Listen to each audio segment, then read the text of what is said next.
வாசிப்பினுடைய அருமை இன்றைக்கு மிக மிக அரிதாகி வருகிறது.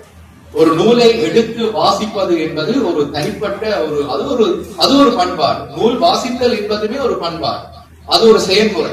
உண்மையில் இன்றைக்கு இணையம் சார்ந்த விடயங்களிலே நாங்கள் பேசிக் கொண்டிருக்கும் போது எப்போதுமே ஒரு விடயத்தை சொல்வது வழக்கம். இன்றைக்கு அதுவும் செயற்கை நுண்ணறிவு வந்ததற்கு பிறகு எங்களுக்கு தேவையான விடயங்களை நேரடியாகவே எங்களுடைய கீவேர்ட் சர்ச் என்று சொல்லுவோம், அதாவது அந்த துறவி சொல்லை தேடி பெறுவது என்ற நிலையிலே நாங்கள் இருந்து வருகிறோம்.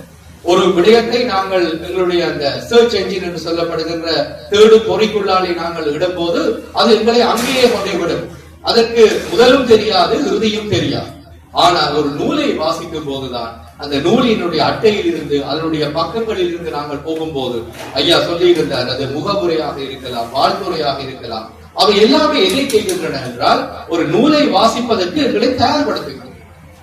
அந்த நூலினுடைய உள்ளடக்கத்தை பற்றி ஆன்றோர்கள், அதை வாசித்தவர்கள், அதை பிரேரிக்கக்கூடியவர்கள், பரிந்துரைக்கக்கூடியவர்கள் சொல்கின்ற விடயங்கள் அந்த நூலுக்கு மிக முக்கியமானவையாக அமைகின்றன.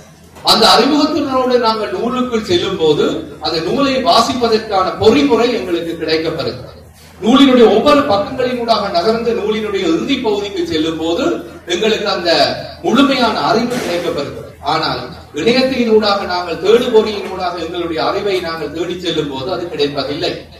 ஆகவே இந்த நூல் ஒரு மிக முக்கியமான விடயம். இந்த நூலினூடாக நாங்கள் பயணிக்கும் போது கிடைக்கின்ற அந்த அரும்பதங்கள், எங்களுடைய பிள்ளைகளுக்கு நாங்கள் வைக்கக்கூடிய பேர்களுக்கான வாய்ப்புகள் பற்றி கிடைக்கிற செய்திகள் என்பவை மிக முக்கியமானவை என்று நினைக்கின்றன.